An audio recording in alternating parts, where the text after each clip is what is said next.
Olá, meu nome é Igor Joshua. Sou artista, músico, regente, produtor, cantor, compositor, engenheiro de produção e especialista em educação básica e superior. Bom, o podcast que irei falar agora para você diz respeito a uma continuidade do episódio que falei anteriormente sobre Lean Manufacturing intelectual e o Lean Manufacturing social. Recomendo que ouçam a série completa para que melhore a facilidade de compreensão, ok? No tema de hoje eu vou falar um pouco sobre Lean Manufacturing emocional. Esse conceito é uma abordagem psicológica referente a uma sub-área do conhecimento, a do intelecto humano, as emoções. Tudo e qualquer coisa que vivenciamos de forma solitária ou em grupo é rodeada por um campo neural e vetorial, referente às variáveis comportamentais sociais, qualquer variável mesmo. Qualquer estímulo social interfere na cognição humana, nas tomadas de decisões, nas emulações mentais, nas relações humanas, de família, educação ou trabalho. Mas principalmente e indispensavelmente torna-se consequência da saúde dos indivíduos e das suas emoções. De acordo com o latim, a palavra emoção tem o significado de perturbação moral, e os mais diversos adjetivos que dão qualidade e quantidade às emoções são o que definem a intensidade do deslocamento variável no que se diz respeito à agitação de sentimentos. De acordo com a biologia, cada estímulo emocional provoca determinada consequência no organismo, porque consiste em uma reação orgânica. Contudo, no amplo século tecnológico, as reações inorgânicas adulteram indiretamente as variações emocionais. De acordo com a intensidade, a frequência, a duração, a rotatividade, a psicofísica e a resistividade. Essas variáveis que eu falei também servem nas reações orgânicas, mas nas reações inorgânicas adulteram indiretamente essas próprias variações, entenderam? É isso que eu gostaria de frisar bem. Em relação às reações inorgânicas, poderia falar em hipótese em outro episódio, tá bom? Ou em outra temporada.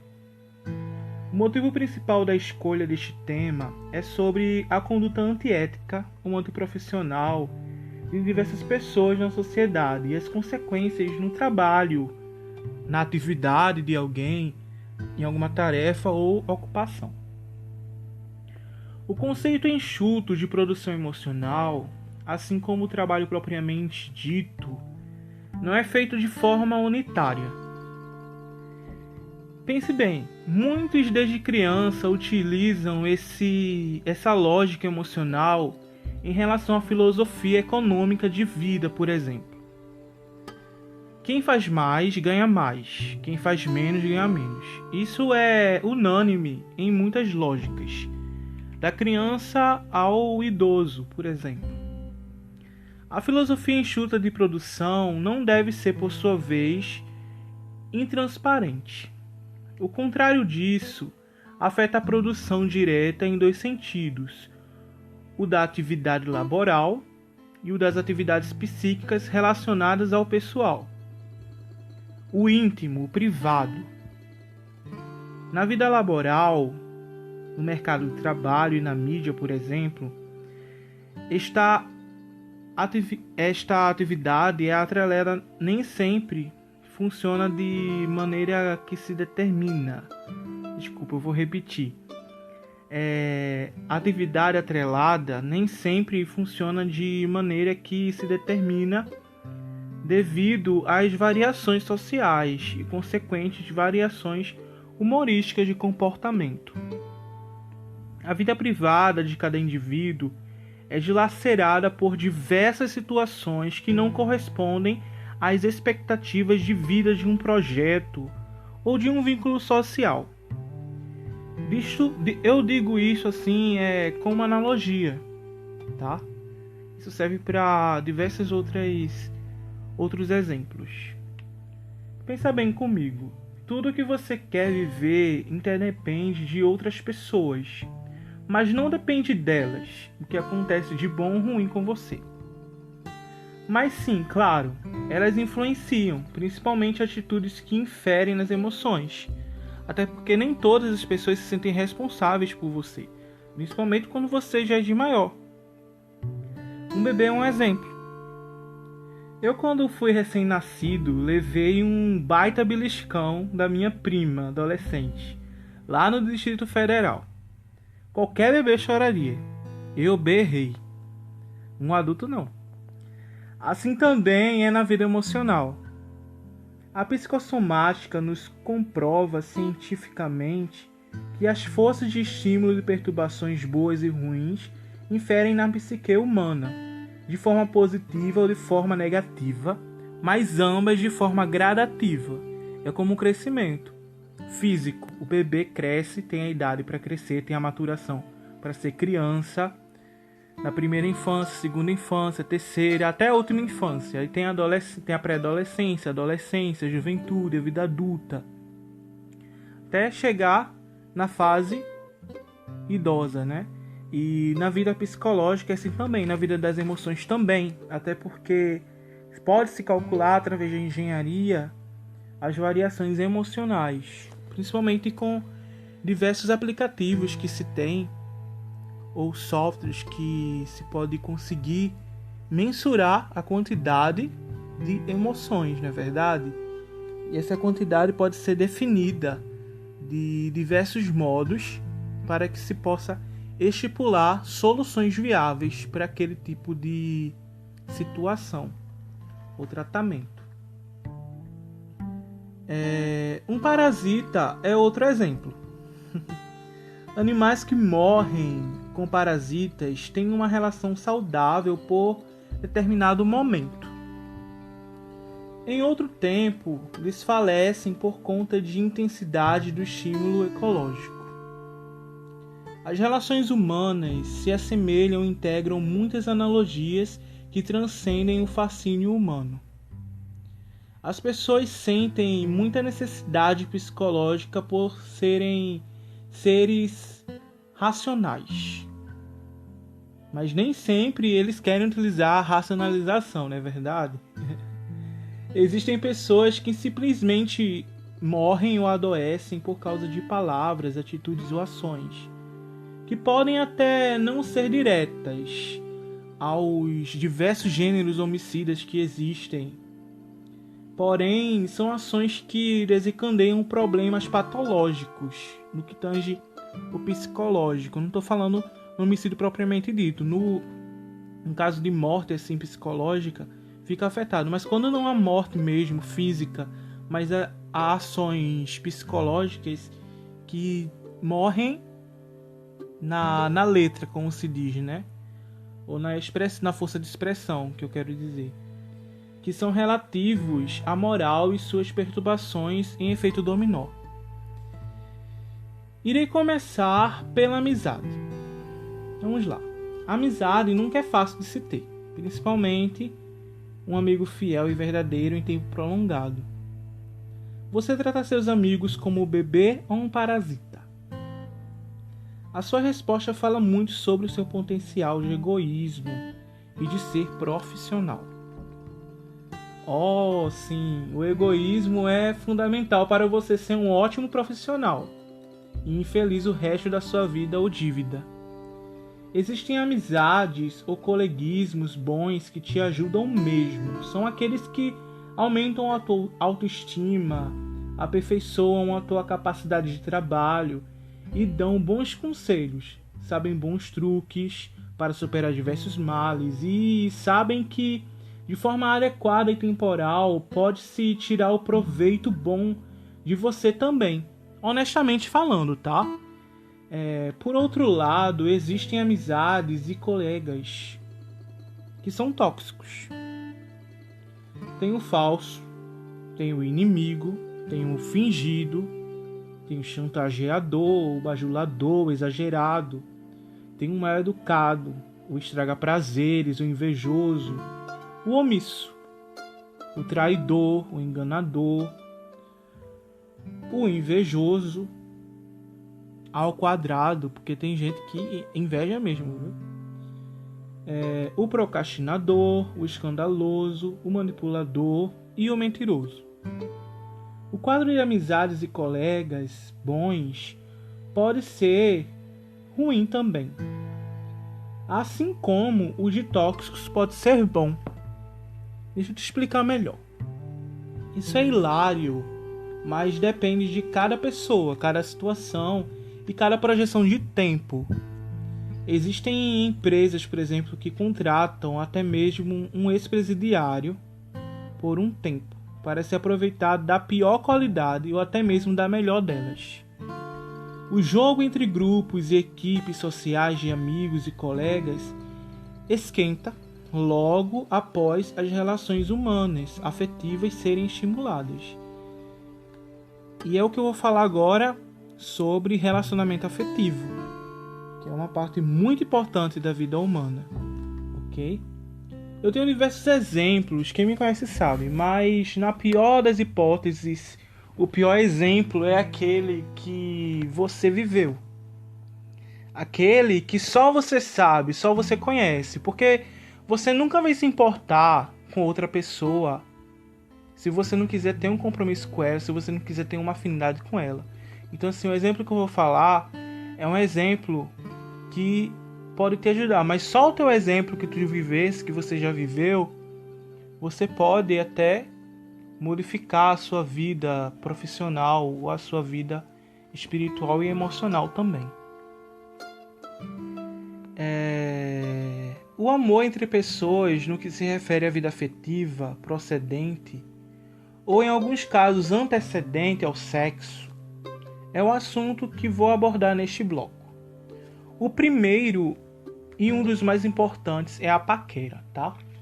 Então eu vou começar por paquera. Eu tinha falado isso nas minhas redes sociais, dando alguns spoilers, mas agora eu vou falar no podcast. Quem for lá tem uma parte que eu escrevi separando sobre paquera, sobre romance, namoro, noivado, dirty e limpo. E eu vou falar até paquera e romance, um pouquinho de cada, tá? Depois eu posso até falar mais. Bom, a paquera é uma ação que pode ser boa e ruim. É raro ser bom. Paquerar nem sempre leva a sexo, mas pode e deve ser considerado traição também. Tal como paquera não pode ser confundida com amizade ou coleguismo. Falo isso no bom sentido, hein? Se é que vocês me entendem. A paquera limpa ou paquera enxuta deve ser limpa mesmo, gente, no sentido físico da matéria e no seu sentido afetivo, subjetivo também. A iniciativa de afeto é importante até depois do casamento. Existem paqueras mútuas que permitem uma atividade sexual e o seu prolongamento. Existem paqueras que destroem vínculos sociais ou sexuais, por exemplo. Contudo, nem toda paquera ruim é que destrói relacionamentos. Essas artimanhas são bem elaboradas e até mesmo planejadas, o que torna ainda pior do que as mais diversas qualidades e atitudes de paqueras assediosas.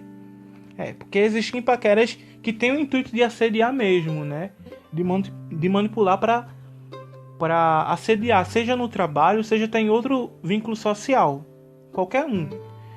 E tem paquera que tem a finalidade de um relacionamento por curto prazo ou outro por longo prazo, que pode gerar um assédio até da outra parte ou da mesma parte. Então, assim, é relativo, porque cada pessoa é uma pessoa diferente, cada caso é um caso. Eu tive um exemplo ridículo de situação assediosa. Eu tive uma afeição descomum por uma jovem moça e de diversas tentativas de namoro acabou por falta de respeito dela e de outro rapaz, que começavam a namorar e ainda resolveram fortalecer o relacionamento no meu local de trabalho. Alguns chamam de respeito, outros de falta de educação ou de falta de respeito. Outros de assédio, outros de coincidência. Isso é um exemplo. E ainda existem exemplos piores de outras pessoas também. Atitudes que começam em uma paquera e terminam em ofensas de colegas de trabalho ou clientes são exemplos que permeiam a sociedade e emulam tomadas de decisões sociais. Eu, por minha vez, sempre evitei e não tive alterações referentes a afetividades nos meus locais de trabalho. Porém, existiam colegas de trabalho que ainda se utilizavam de meios para fundamentar ainda mais esforços psicológicos dentro do trabalho. Na engenharia de produção existem dois tipos de atividades de trabalho. Tem um trabalho e tem o esforço. O trabalho é quando se consegue realizar trabalho de acordo com o planejado, sem que haja esforço. Esforço de trabalho na engenharia de métodos é diferente. Força de trabalho em relação ao esforço muitas vezes dá uma percentagem ou porcentagem negativa ou vermelha em relação ao trabalho, mas não deixa de se ter trabalho. E esse exemplo foi de outra empresa, tá? Existiam pessoas com o mesmo contrato de trabalho que o meu. Eles abriam a janela do celular ou do computador da empresa para acessarem pornografia. Dá para vocês isso, gente? As qualidades de qualquer bom trabalhador ficam à mercê de gráficos qualitativos e desvio padrão. Nunca pensou nisso? Pense comigo. Em todos os anos que trabalhei em várias organizações, eu jamais faltei um dia sequer de trabalho. E ainda tive de ser submetido à pressão psicológica do inconsciente organizacional, que, segundo Freud, retrata a ambiguidade do comportamento social no trabalho. Deixa eu explicar melhor. De modo análogo, ambíguo, um administrador e um engenheiro de produção podem mostrar para a clientela desleal os altos índices de produtividade quando há gestão emocional de forma eficaz, hein? Eu, em cargos menores, tinha por responsabilidade social isto, mas não é todo mundo que tem. A gestão de emoções em grande escala interrompe fluxos dolorosos de extrema fatalidade mental, psicológica e até mesmo espiritual. Isso se dá pois a produção e as produções de conflitos emocionais são realizados pelas pessoas em grande escala de produção também. É porque ninguém vê, é subjetivo, é comunicacional e expressivo, gente. O melhor exemplo que eu posso dar é a gestão visual da poluição urbana. Vê só. Eu tinha falado no outro episódio que tem gente que joga lixo para a pessoa limpar. Para o gari limpar, ou para o serviço geral, sei lá. E para pessoas terem o bel prazer de trabalhar. Ou o bel prazer de humilhar quem trabalha, né? Porém, nem todo lixo urbano se limpa.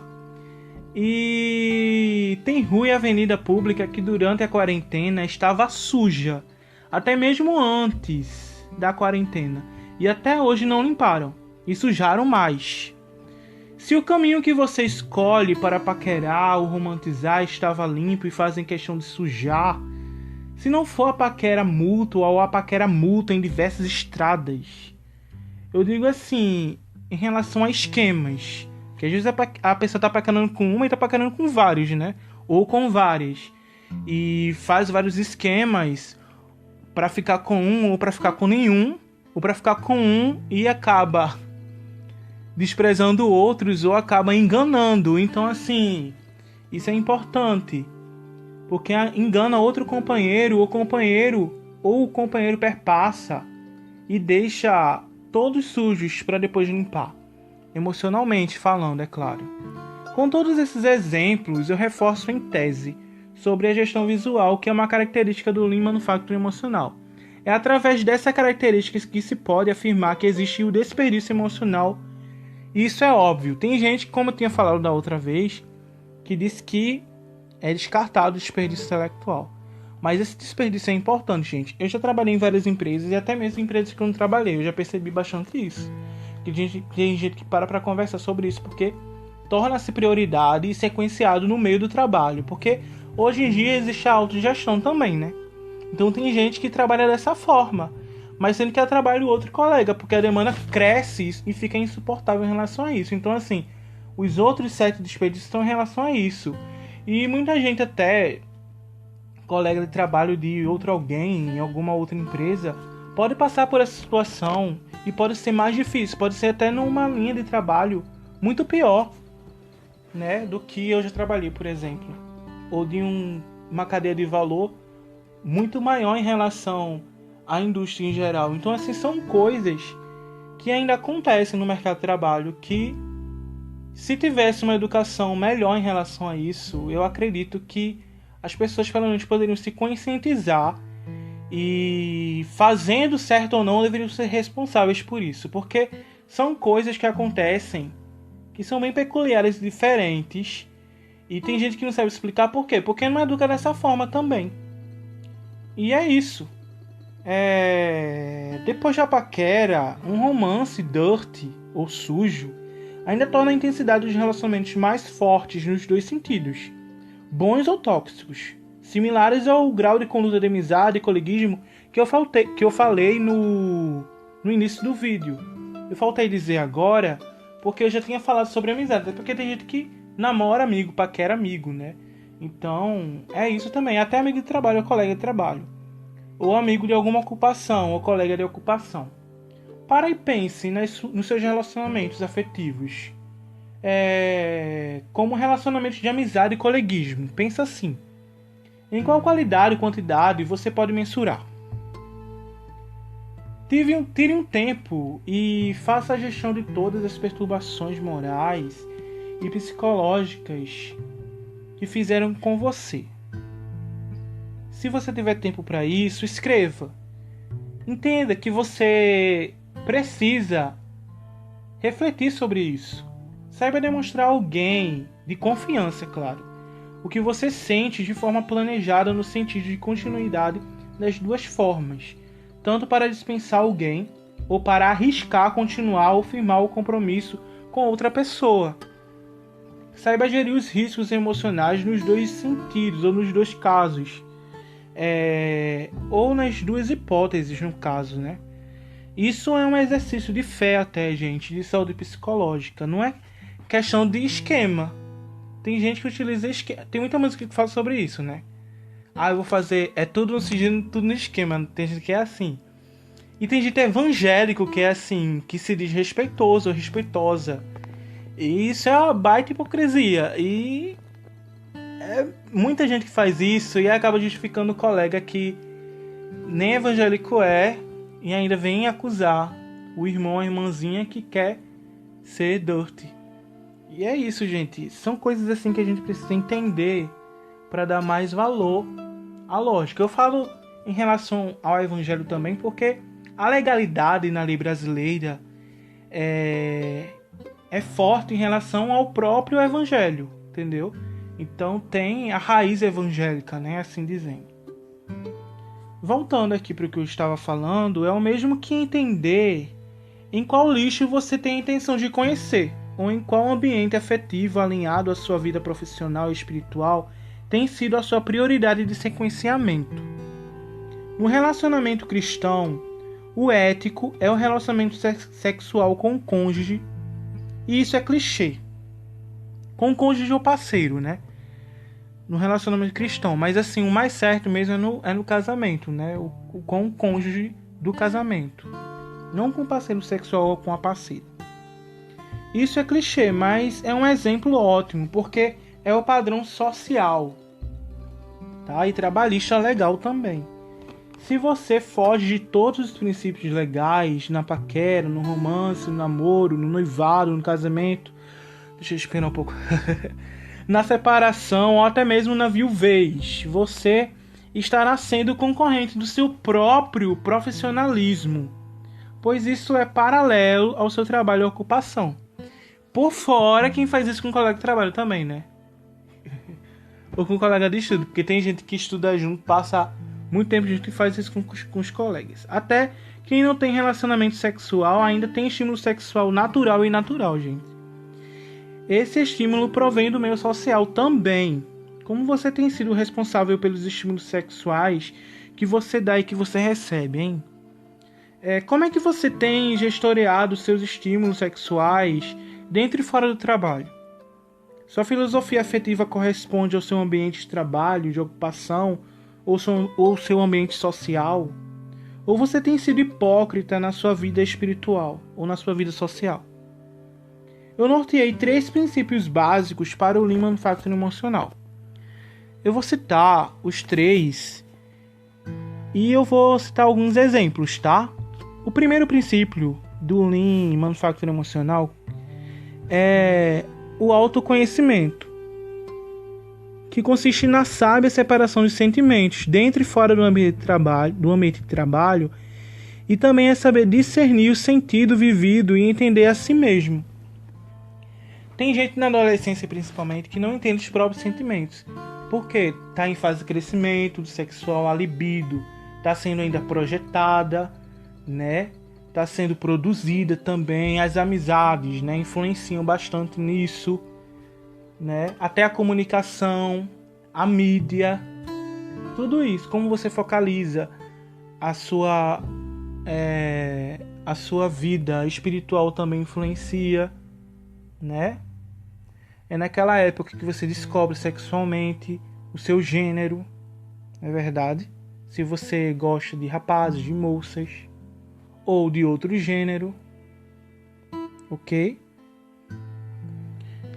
E assim, é nessa fase que começam até muitas implicações nos círculos sociais, né? Tem gente que, por exemplo, um gay, por exemplo, uma lésbica, ele sofre porque ele quer ser aceito, muitas vezes não é aceito em um determinado nicho social, ou até mesmo um jovem cristão hétero muitas vezes sofre também por não ser aceito. E um gótico também tem a fase sexual do gótico. Tem gente que tem a vida sexual na infância ainda, né? Tem gente que foi abusada. Então, assim, são várias pessoas que ainda são adultas, passaram por tanta coisa, ainda não se conhecem no sentido emocional, no sentido sexual, no sentido afetivo, no sentido de amizade. Tem gente que não se conhece. Então, assim, o autoconhecimento é importante, principalmente no trabalho. Porque a pessoa faz esse exercício mental, no sentido pessoal e privado, a pessoa pode adquirir esse tipo de gestão em outro tipo de competência. Então, assim, são essas coisas que são importantes, tá? E saber discernir o sentimento vivido é entender a si mesmo, gente. Olha, às vezes tem gente que vive coisas esplêndidas, assim, na carreira de trabalho, por exemplo. No trabalho, tem gente que vive muito bem no trabalho e muito ruim na família. Entendeu? Porque é mais trabalho e menos família. Tem gente que é assim. E isso prejudica bastante. Ou vice-versa. Tem gente que é menos trabalho e mais família. Então, assim, como que você está certo? E quando rompe com um dos dois, se sente rompido, né? É um rompimento que se tem no vínculo psicológico. E se a pessoa se autoconhece, a pessoa determina aquilo e se responsabiliza até pelos efeitos nocivos no futuro. Então, assim, são coisas muito importantes, porque é questão de gestão emocional mesmo. Então, se eu estou fazendo isso, eu sei que isso daqui pode me levar para uma coisa boa, ou isso aqui pode me levar para uma coisa ruim, eu tenho que administrar isso, para que eu não possa arriscar muito em ficar com uma coisa ruim no futuro.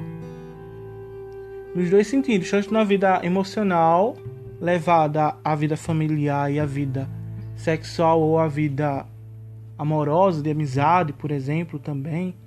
Eu tô falando amizade e amor de formas diferentes, tá? Aqui nesse podcast. Amizade é amizade, amor é amor, afeição por amor é diferente. Em relação à vida sexual ou à vida a dois, tá? E entender a si mesmo, você pode entender o outro também, né? E E isso é importante, porque a pessoa precisa ter empatia. Já entra no segundo princípio, que é tratar as pessoas como elas realmente merecem serem tratadas, tendo cuidado na forma de expressar-se em relação ao serviço prestado. Isso no trabalho, tá? E empatia requer muito cuidado mesmo, gente, porque tem gente que diz ser empático e não é. Ok? Empatia é a pessoa ser altruísta o suficiente para entender o outro lado da moeda. Os dois lados, a cara e a coroa, né? Aquela pessoa usou a cara, mas porque usou a cara? Usou a cara como? Comigo. E usou a coroa como? Comigo. Mas com o meu colega de trabalho, com a minha colega de trabalho, como é que ela usou? Eu tô falando do trabalho. Aí se for levar isso para a vida emocional, é similar também. Para a vida espiritual, é similar também. Então, assim, são coisas que se tornam genéricas. É que nem o remédio Dorflex genérico. Serve para um monte de coisa, dor de cabeça, para dor muscular, para várias coisas. Mas tipos de dores diferentes. E a empatia também, né? É um dom que Deus fez o homem ter. O homem e a mulher. A mulher, eu acho até mais, né? Eu acho sim, até mais. Porque a mulher tem um talento de ser mãe, né, de gerar filhos. Então, assim, é um talento muito, muito especial. É uma dádiva de Deus muito linda. Então, assim, são coisas que a gente percebe que a mulher ensina a criança, o homem, ensina as pessoas de uma forma melhor. Assim, e ao observar, né, a mulher, a gente percebe que a empatia provém também do homem no sentido de responsabilidade de cabeça ou de família, como nos tempos rústicos, né, de família comum que se tinha. E o autocontrole, que é o controle dos sentimentos na hora certa, no momento certo, com as pessoas certas ou com a pessoa certa, tá? Evitar o dano psicológico dentro e fora do trabalho através da autoconfiança, autossegurança e autocontrole. Então, esse terceiro princípio requer os dois outros, né? Para a pessoa se autoconhecer, a pessoa precisa... Para a pessoa ter autoconfiança, a pessoa precisa se autoconhecer. E conhecer o outro também, né? Porque você nunca vai estar só, como eu disse no início do podcast. Assim, o autocontrole de segurança, gente, é difícil, porque muitas vezes alguém pode não ajudar. Mas, através da gestão das emoções suas, do seu colega, você ensinando, você sendo cordial o suficiente, né, para trazer aquela pessoa no trabalho, para trabalhar junto com você, para melhorar para Deus, é fundamental. E como eu tinha falado em relação ao Lean Manufacturing Social, sobre o respeito social e sociedade limpa, voltando para o episódio anterior, no caso do respeito social mútuo, eu falo sobre os outros vínculos sociais. Muitas vezes, como eu tinha falado, trabalha-se com pessoas de outras religiões, denominações ou de outro tipo de comportamento social ou de outra cultura. E o autocontrole é necessário, porque muitas vezes há um choque, né, de cultura, e aquele choque de cultura você tem que evitar. Você não pode falar aquilo no trabalho, né?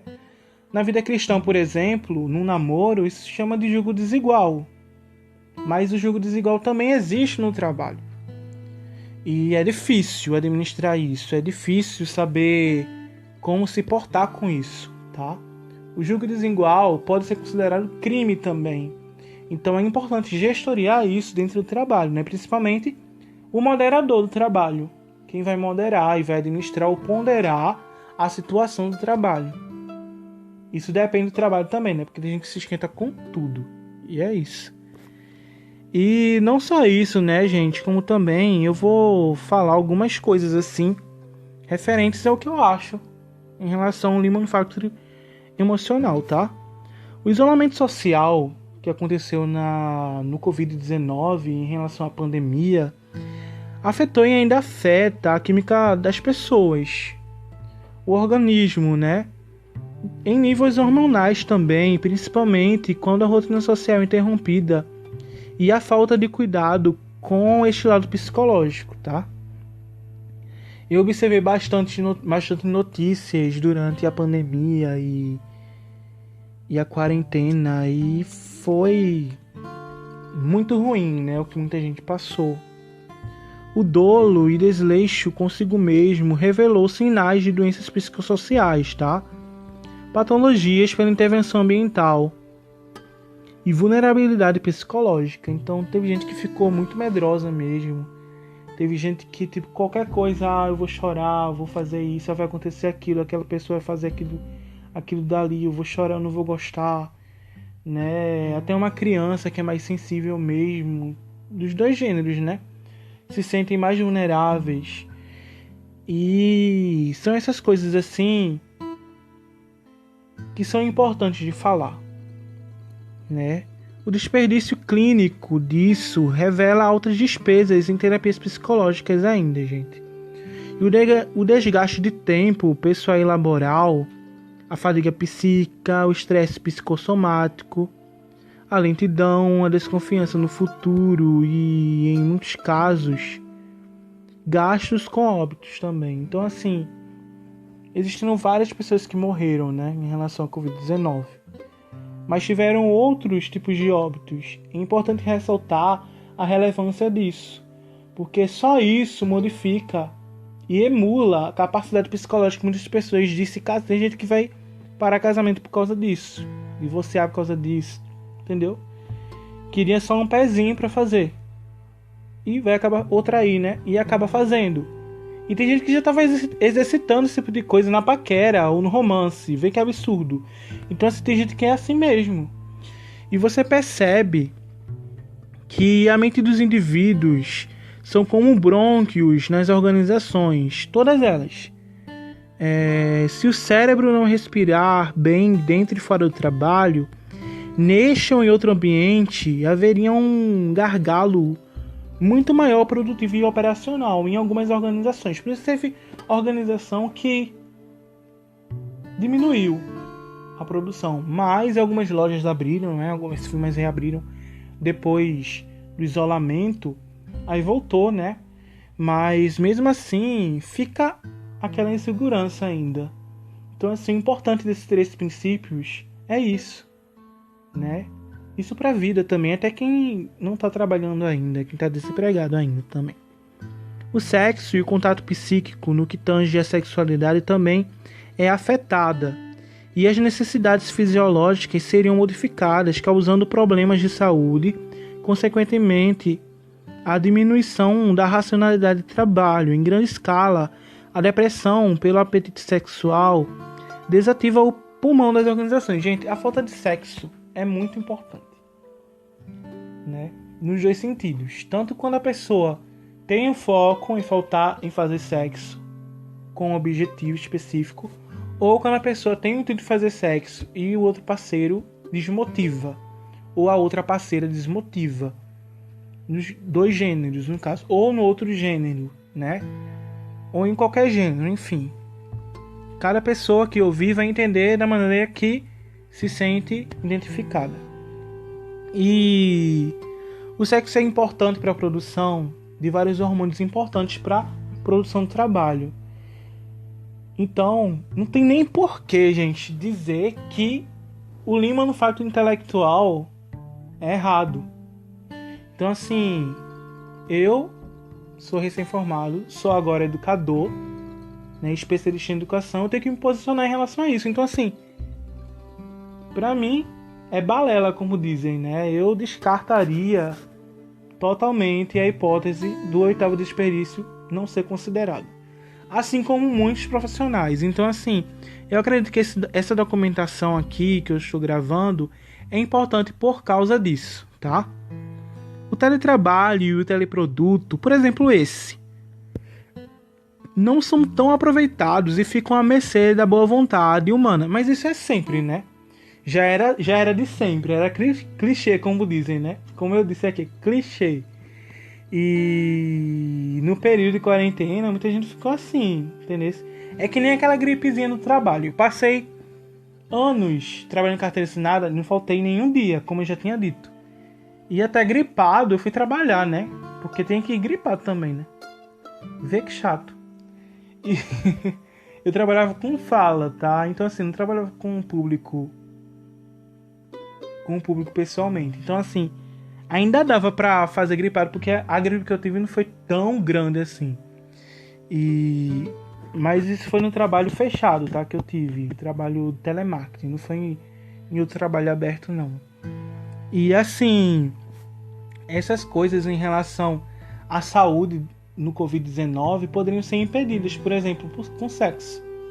Pessoas que ficaram vulneráveis eram pessoas que estavam vulneráveis psicologicamente também, né? Isso é importante falar. Ou até de outro tipo de doença, né, gente? Tem gente que fica muito triste mesmo, né? A gente tá no mês de janeiro branco, sobre a prevenção e o combate às doenças mentais, e falar sobre saúde mental é importante, né? Então, as emoções são coisas que mexem com a vida orgânica da pessoa, a imunidade, né? É isso, porque é um desgaste fisiológico também em relação à emoção, porque sua mente é uma máquina, seu corpo é uma máquina. Por exemplo, se você desgasta com emoções com uma pessoa e a pessoa desgasta você, eu falo só na emoção, não falo nem sexo ainda. Se eu falar só em emoção, as pessoas já entendem. Principalmente com telepatia, né? Porque tem gente que usa de telepatia ainda pra paquerar, né? Vocês sabem, né? E até no trabalho se torna um ponto cego. Ou até mesmo sem trabalho. Pode acontecer um acidente e é um ponto cego mesmo. Até porque a pessoa não vai ter o foco e prioridade no trabalho. Vai ter o foco e prioridade em ter um relacionamento e acaba se acidentando por causa disso. Então são coisas do gênero, tá? O teletrabalho, o teleproduto não são bem aproveitados, como eu tinha dito. E o desperdício mútuo gera desconforto social e profissional. Por isso que muita gente se desmotiva. A alimentação da cultura saudável potencializa o auxílio psicológico. A rotina alimentar e a educação física instrui o corpo a promover o bem-estar. A mutação de quaisquer consumos, gente, desabilita alguma função dentro dos microprocessos e micromovimentos de trabalho pelo desfalque de um outro item na pirâmide alimentar cultural. Quando eu digo pirâmide alimentar cultural, eu estou falando sobre de forma subjetiva, tá? É que nem a música Eu Quero Mais de Ti que eu tinha falado. Eu sou artista, eu já disse. Nesse podcast eu falei isso para falar sobre a música também, que eu falei da história da música, eu falei sobre prevenção ao suicídio. E não morram, tá? Porque eu falei isso. Não quero que ninguém morra. Agora viva direitinho, né? Até para não atrapalhar o seu colega de trabalho, tá? Ou outra pessoa. O sistema imunológico só se fortalece quando as barreiras emocionais são reforçadas e a proteção para as consequências destes males são enxugados, tá? Isso se faz através da implantação da vigilância nas relações humanas e na avaliação do retorno daquela relação. Porque é que nem taxa de retorno, né, que se faz na engenharia econômica. A gente já é que nem uma empresa, né? A gente tem que esperar qual é o nome? O payback. O payback da relação, gente. Então isso é importante e tem como calcular. Isso é colocar valores, nem que seja por Bitcoin, hein? Porque tem gente que passou. Deixa eu falar essa verdade. Tem gente que passou a quarentena no meio social, no WhatsApp, conversando com gente que até hoje não dá a mínima pra você. Então vocês precisam entender isso. Tem que ver essa taxa interna de retorno, principalmente nas emoções. E a resposta dos riscos emocionais são essenciais para a resolução dos problemas intelectuais. Enxugando o estoque do intangível. Como assim, Igor? Enxugar o estoque do intangível. Eu falo enxugar o estoque do intangível é minimizar o tanto de coisa que você tem, de que a pessoa não conhece ainda de você e que você tem que tornar real aquilo para que aquela pessoa entenda que você não tá mentindo, que você não tá omitindo, que você não é nenhuma daquelas amizades tóxicas, pelo menos. No mínimo eu digo, tá? E que você pode ser um potencial no seu relacionamento amoroso, afetivo. E é isso. O tempo do trabalho, propriamente dito, fica comprometido, aumentando o gargalo ali intelectual em horas, gente. Isso é no trabalho também, tá? E na vida sexual também, porque tem gente que brocha, tem gente que brocha por causa disso, né? Dos dois lados, né? O homem e a mulher, porque tem mulher que perde o apetite sexual pelo homem por diversos motivos. O discernimento, o autoconhecimento, a autoconfiança e a autossegurança que eu tinha falado permitirão, gente, melhor desempenho satisfatório dos indivíduos dentro e fora do trabalho. A liberdade das restrições que as armadilhas da mente podem criar, de acordo com Augusto Cury, gente, 2015, sobre gestão emocional, vocês podem até ler. É um livro muito bom. Refletem nas organizações de maneira saudável. As hemácias, quando eu digo hemácias, gente, eu falo sobre a respiração do sangue, né? Que o sangue da gente precisa de oxigênio para poder circular. Que dão melhor cor a quem dá o sangue pelo trabalho, gente. Então, assim, é que nem Jesus na crucificação, né? Jesus não foi amado pelos judeus. Jesus não foi amado por aqueles que se diziam discípulos, por aqueles que se diziam amigos e familiares também, né? A gente sabe que ele se fez pecado, mas ele merecia amor ainda. E o sangue dele virou água, né, gente? Na crucificação. Então, assim, são coisas que eu trouxe de uma maneira evangélica também, até porque eu sou evangélico. Não só isso, como também para outras religiões, né, que tem por raiz a religião evangélica, a religião cristã, ou até mesmo como contradição ou como base de exemplo. Então, assim, são coisas que se tem aqui nessa documentação que a gente pode tirar para a vida, tá? Tanto eu como você. E quem quiser pode perguntar depois, tá? Sobre esse assunto. Dessa vez a gente falou demais, mas essa é só a primeira parte, tá? Então é Lean Manufacturing Emocional, parte 1. E no próximo eu vou falar sobre Lean Manufacturing Sexual. Aí eu vou falar sobre a parte de namoro, noivado, casamento. Qual é o outro, Deus? Misericórdia, separação, Jesus. Tende misericórdia. Deus é mais, separação e divórcio e viuvez, né? E é isso, gente. Até o próximo episódio. Fiquem com Deus. Tchau, tchau.